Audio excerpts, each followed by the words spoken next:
Hello, everyone. Welcome to our podcast. Today's episode features two monuments that are basically impossible to ignore. One towers over your city in Brazil, and the other is carved straight into the mountain in the United States. Cool, right? If you couldn't tell, we're talking about Christ the Redeemer and Mount Rushmore, two landmarks that feel historical but still connect directly to our generation. Exactly. These monuments are not just architectural achievements, they are cultural statements. They preserve ideals, conflicts, and aspirations in physical form, allowing each generation, including ours, to reinterpret their significance through contemporary experiences. Let's start in Brazil, where Christ the Redeemer has been overlooking Rio de Janeiro with open arms since 1931, which is either comforting or slightly intimidating, depending on how you feel about giant statues watching over you. It stands 98 feet tall on the Corcovado mountain and has become a global symbol of peace and welcome, basically the world's biggest reminder to stay hopeful.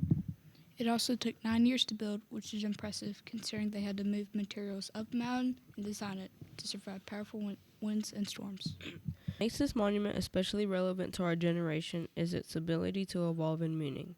Though constructed nearly a century ago, it continues to respond symbolically to modern events. Like during the COVID-19 pandemic, the projection of victims' names transformed the statue into a public memorial. This shift demonstrates how historical monuments can transcend their original intent and become platforms for collective remembrance and resilience. So it's not just standing there to look impressive. Nope, it's been a part of real global moments. Wow, that's powerful. It reminds us that strength doesn't mean avoiding hardships, it means standing through it. Head to South Dakota, where Mount Rushmore takes a different approach. Instead of with open arms, you see four serious leaders carved into granite. No big welcoming gestures, just determination and responsibility. Those leaders are George Washington, Thomas Jefferson, Theodore Roosevelt, and Abraham Lincoln. They each represent major chapters in U.S. history. Washington led the fight for independence. Jefferson helped shape the nation's founding ideals. Roosevelt strengthened the country during industrial growth and protected natural lands. Lincoln led the nation through the Civil War and worked to end slavery. For our generation, these people represent more than commemoration. They invite examination. We engage with history critically, acknowledging both accomplishment and complexity. Rather than viewing monuments as untouchable symbols, we ask deeper questions about their legacy, representation, and long-term impact. By doing so, we transform passive admiration into informed dialogue, which ultimately strengthens civic awareness and accountability. In other words, we don't just look at history, we think it over and examine it.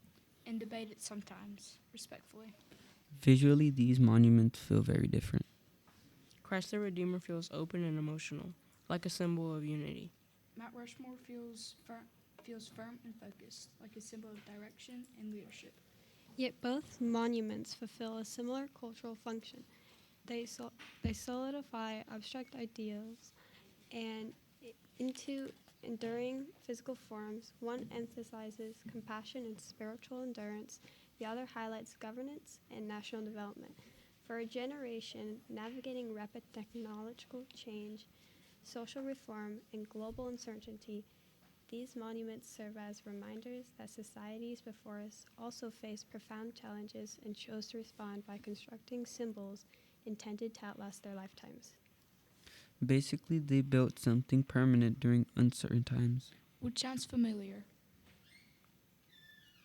At the end of the day, monuments aren't just giant sculptures, they're messages sent into the future. Our responsibility is not simply to inherit these symbols, but to interpret them thoughtfully, to understand their origins, question their limitations, and allow their lessons to inform how we shape what comes next. In doing so, history becomes an active guide rather than a distant memory. Two mountains, two powerful stories. Still speaking if we're willing to listen. Thanks for joining us. See you next time. Oh, and remember, there's always more to these statues than what meets the eye.